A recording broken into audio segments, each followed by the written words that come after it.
Hi, welcome to the live stream. I am in Central, looking at some very fine looking lads. Not a single one of them is Asian. But on the other side, got an Asian lady. So I guess there's one out of 6. That's the, I've done it a few, I've live streamed it a few times. This is the big upmarket shopping centre of Central. You can just see Hermes over there. But we're not going there today. We're going to walk to Admiralty. For those that are new or didn't know, I am on Twitter at JonathanJK, just like the same name as this YouTube channel. And if you want to get on the mailing list, I have a mailing list now, then just give me your email at JonathanJK.com and I will update you with other things that I do. Oh, how could I not share the lion with you? These are the HSBC lions.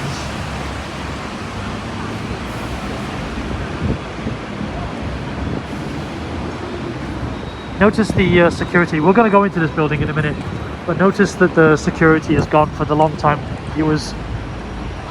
We're on Devoe Road Central, and this is one of the oldest buildings that's left in Hong Kong. Hello, Martin.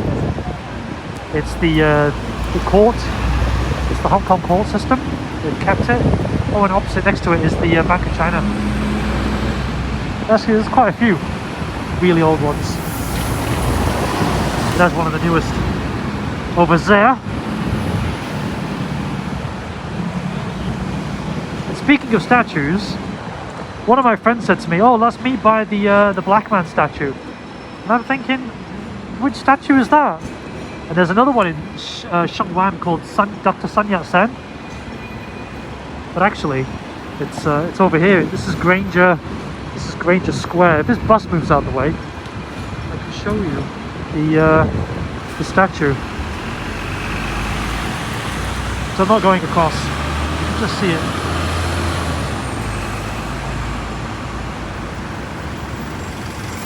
I care more about the lions. I'm not crossing that road again. So what does it say? Oh, HSBC's lions, Stitt above and Stephen opposite. So they've got names. This one's Stitt and the other one is Stephen. They are the first lions cast in bronze from models prepared by the Henry Poole ARA in England. I don't know what that means.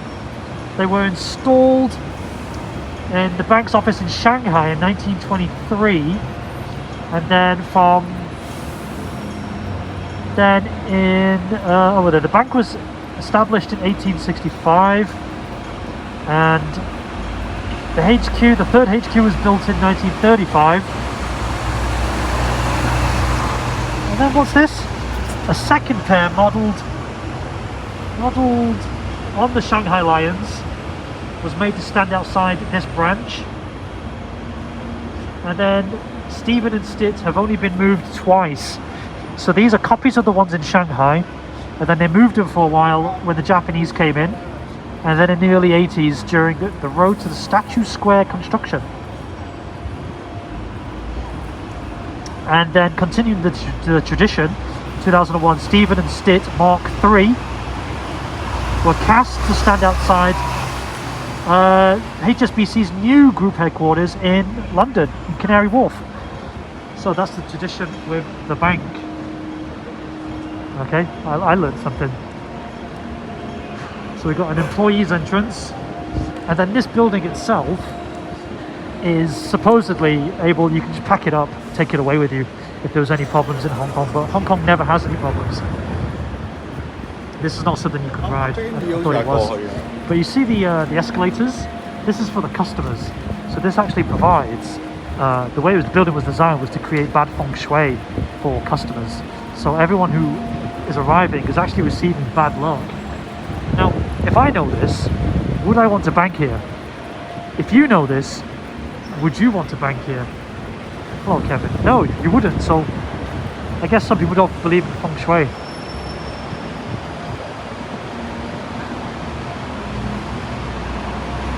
Here we've got some info panels. That one's the end. Let's go back in time. Okay. That's on the other side. And I'll read you some of the information that's here. Okay. Alright, so there's pictures of the money on the back. Oh, you can't do it that way. I'll do a close-up after. Let's go to the first one. I've never actually looked at this building in any sort of depth or any length before. I don't know, Kevin. It's nice though, isn't it? I guess there's another lion here. So we're going to learn about banks today. So it says founding a modern city. What I really like about this photo immediately is the resolution is really good. There's a lot of old photos in Hong Kong that are very pixelated or murky, grainy because they were using film, but even here where I'm standing, it's really sharp. We get closer and it's actually pixelated. Okay, there we go. Let's have a look here. Although Hong Kong has a long commercial story, our modern city is much younger. From a rough encampment from a rocky and muddy shoreline by the 1850s, the new city of Victoria, so it used to be called City of Victoria, spread from today's Western District to Causeway Bay, which is that way. It had a civil service, law courts, post office, schools, hospitals, churches, clubs, and everything, right? And then Chinese and European businesses, it goes without saying. Central Waterfront, Wardley House, the first office of HSB is on the far left, which would be that one. But Hong Kong has this ability to get rid of buildings. I have no context on this photo as to where that is, sadly. Even here, well, this is still Wardley House. Still don't know.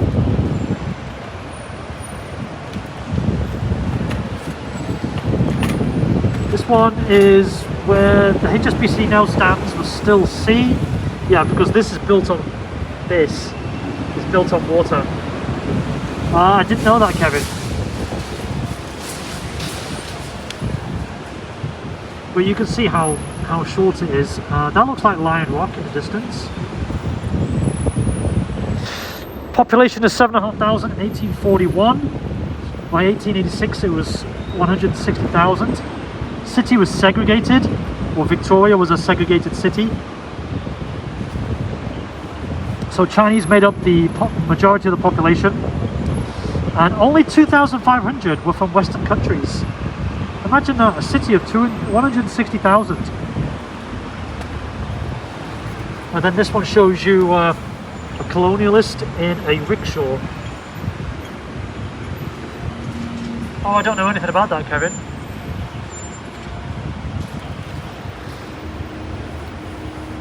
It says here that the life wasn't integrated closely with the world of government, military, and international trade. So a lot of these people had no relationship with the success of the city. And this is on the east side, which is also the west side, which is going that way. I'm just going to do a pan.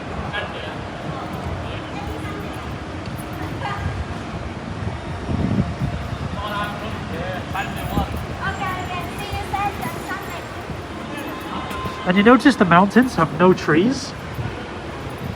The British were tasked with repopulating the mountains with trees, because they were either stripped down or just destroyed. But they put them all back, reforested these mountains or peaks. So this is it says here, the new HSBC building, which looks like the building we pointed the camera at before at the beginning, but it's not. But I mean, look at the beauty of it. If this was Edinburgh, that'd still be here, but in Hong Kong, bye-bye.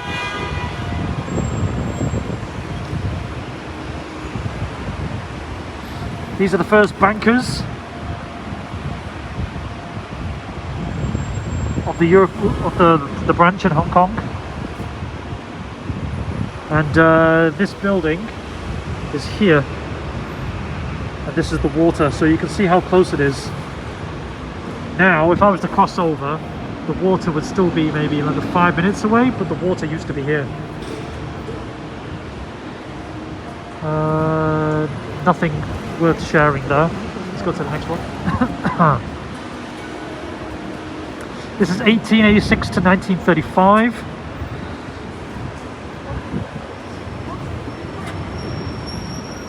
This is the, let's have a look here. For 150 years, HSBC has had a precise position on the map of Central, but never for long on the same map. In this open-air heritage space, we've frozen a monument in time. And it used to show you the surroundings of how HSBC has changed. Let's have a look here. There's nothing else to share there. But you can see the old Hong Kong waterfront.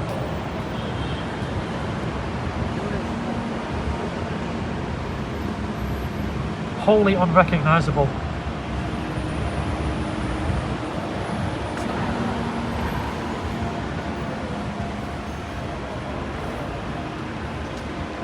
And this as well. I mean, look at these buildings.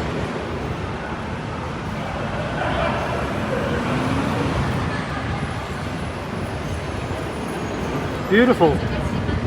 And this square. None of this exists anymore in here. So it says by 1905 you've nearly got 1 million people living here. Ships in the port doubled in number, quadrupled in size. These are 2-star ferries.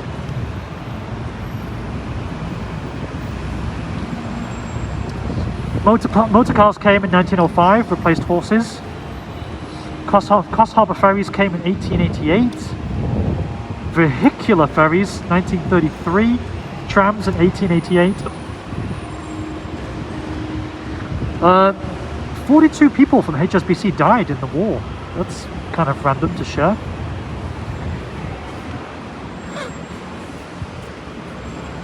And as I said, this is the money that we're using at the time. And then that's it blowing up.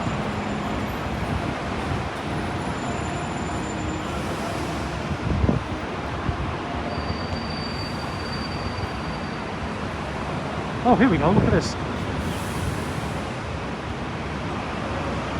I guess this is telling us this is where the shoreline used to be.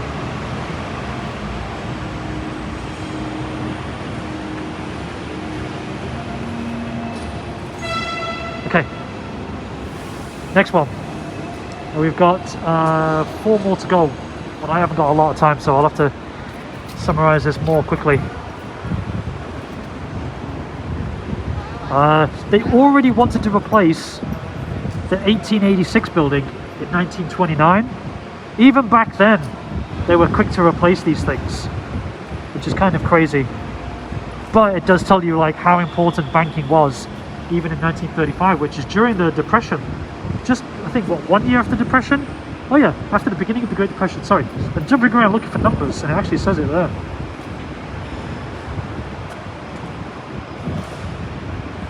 Sir William Peel laying the foundation stone. I think there's one lady.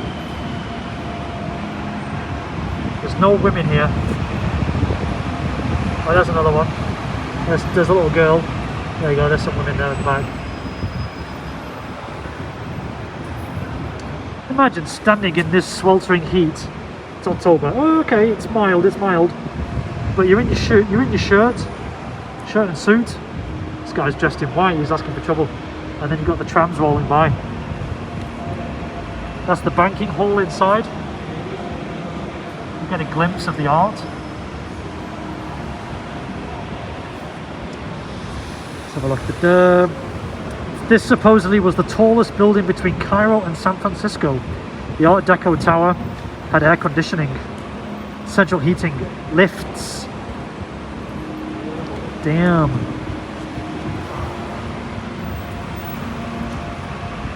And that's the building overlooking Victoria Harbour.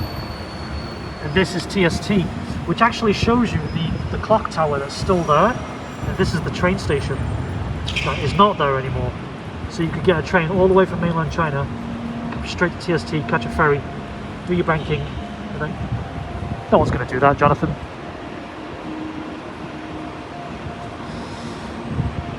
The Japanese are flying over the building. You never see these in Hong Kong. This is a stilt walker. Well, that's interesting. It says the wood was stripped from the hillsides and buildings.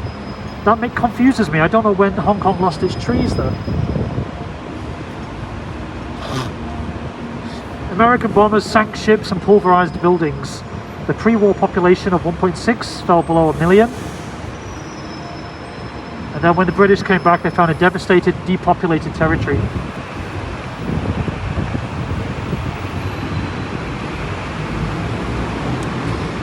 Bankers being marched to their offices by the Japanese during the liquidation of enemy banks, air quotes, in Hong Kong.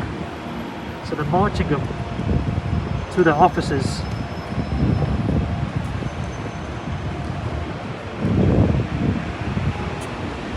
There's the Japanese rolling in.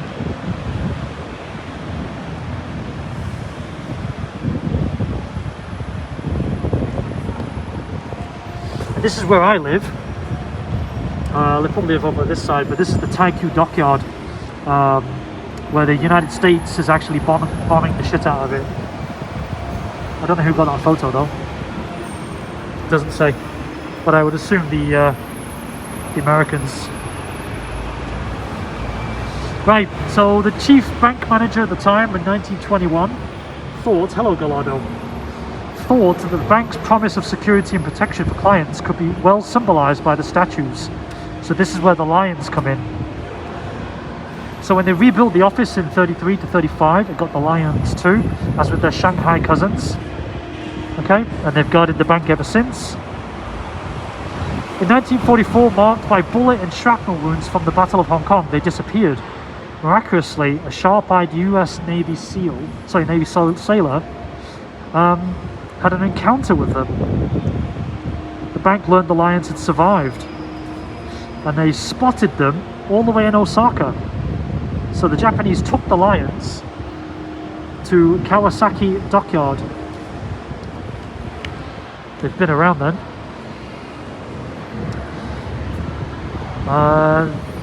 That's probably still there, but much bigger. That's the Kwai Chong container port. So this panel is talking about basically how Hong Kong transformed itself. This building was the tallest building. At the moment, we are here. So there's the old one. So they've rebuilt the new one on top of this one. The live stream started across from the road, looking this way. Okay, so that's where it is, the new one now. This building is still here. So is this one. Actually, there's a car park, but that's going to go soon. This is the old post office, which is still here, but that's going to go as well. But you can see the city is pretty much all trees again by the it's saying 45 to 86, so after the war came back. This doesn't exist. And the biggest building is probably, what it's saying here, 30-story buildings, I guess is the average. Is there 30 here? I'm not counting the Connect 4. That's Government House. I live streamed that last week. If you remember, we were walking this way, and then I walked down.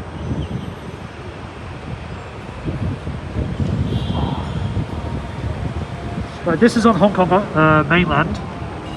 This is Shanghai Street, where I used to live. Got all that neon. It's just a visual mess, but that's what gave it the Hong Kong its charm. And it's just talking about infrastructure increasing.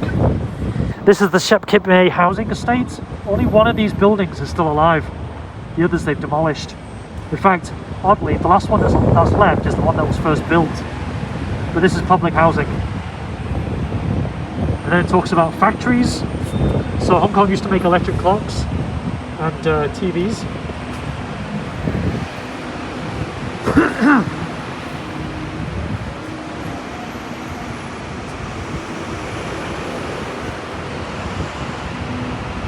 Oh, thank you, Kevin. I didn't think it was Jardine House they were talking about. And this is inside the new one.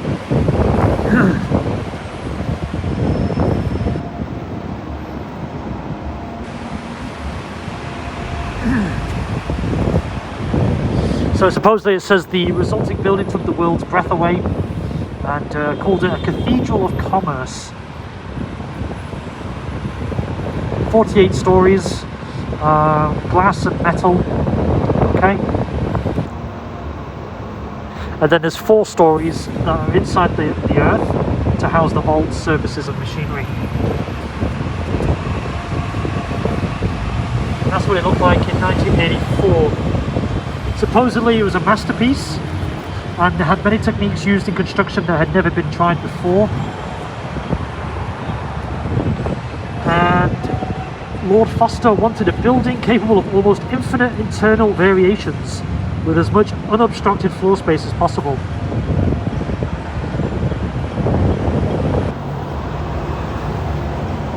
And this is this.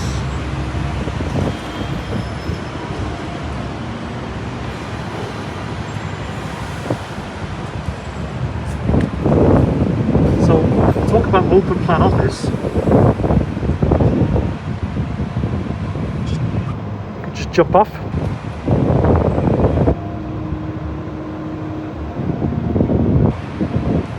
Oh, and this is in 1978 when they decided they need a new one. So not even 40 years after the third one, the second one. They were like, right, we need to build a bigger one. And now it talks about Hong Kong's future. You can see where they're reclaiming the land. Now the car park is not at the front of the water anymore. They pushed it back. This is the British, at the time, the British military building, which is now the headquarters for the PLA. That's the government building here. It's got a weird square, you can go inside it. All of this, not this, sorry, this. That's where the Legislative Council is. And then there's the new one here. And now you can see Jardine House. Comparison, so much more vertical. Oh, is it? And then this one talks about the handover, which we know about. There's Fujin Tao, and it just talks about other developments like the bridge, the airport construction, the roads and the trains from the new airport to Central, where you can get a train from airport to city centre in 20 minutes. The Tsingma Bridge, the world's second longest span at the time, in 1997. That is it, I think. Let's have a look if there's another bit of money on the back. Yeah, this is the latest money.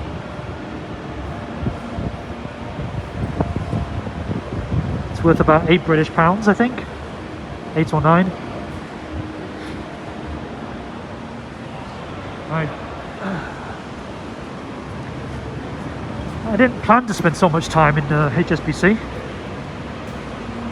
but there we are. I want to cross the road now. How do I do that? Oh, here we go. Used to be on Sundays, it'd be full of domestic workers on the floor. They'd all just camp here, but now they put the guardrails down, so they close it. So no one can hang out there.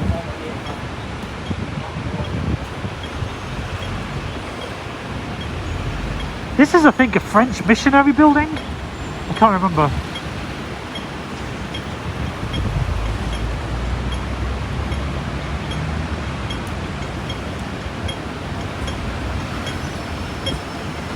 Well, I'm going to live stream for a few more minutes and then I'm going to power walk it to the supermarket.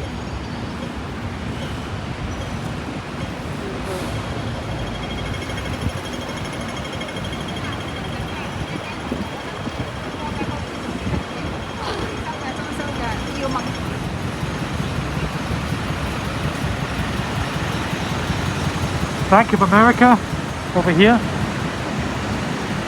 This is the Shanghai Bank. Sorry, not Shanghai, the Bank of China.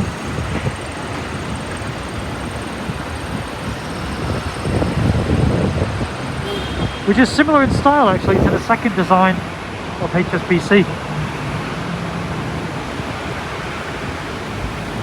If you go through there, there's a supermarket underneath the car park. There's the PLA building over here.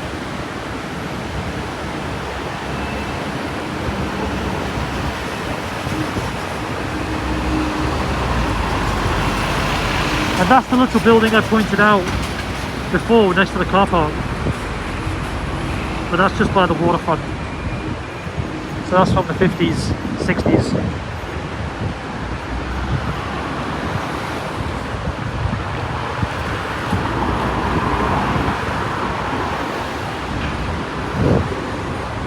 See, there's two more features that give bad feng shui to this for this bank. See those two? Those are cranes for lifting stuff, but they look like cannons. So when you shoot, supposedly, it's going to shoot this building and give this building bad luck. So they're really aggressive with the feng shui.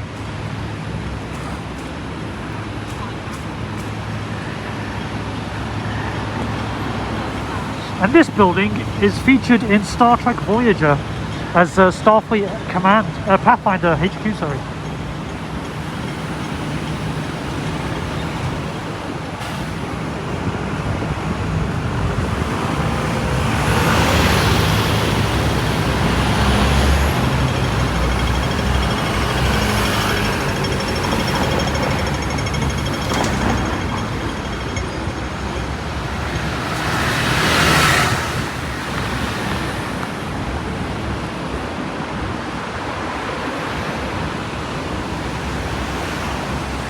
And this is the Bank of China.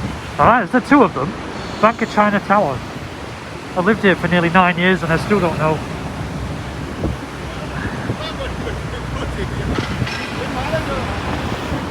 But yeah, they copied the skyline in Star Trek because I guess Hong Kong had the most futuristic buildings at the time.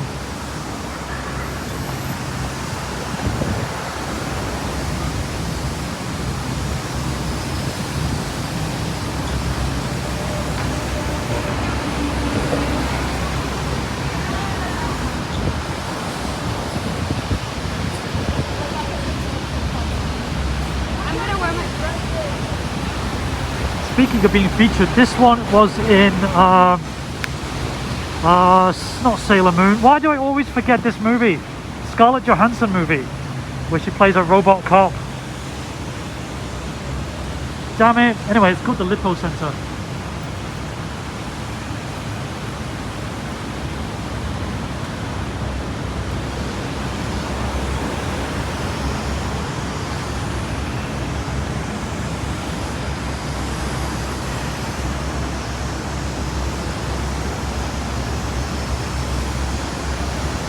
There's the Jardine house over here.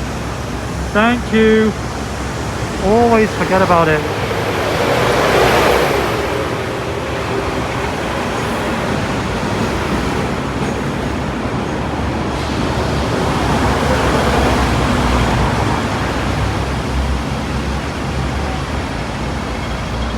Right, I'm going to leave it there.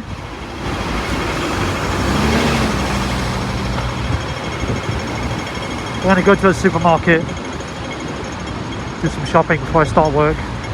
So thanks for joining me on this little tour. Right, I'll see you all again soon. Bye bye.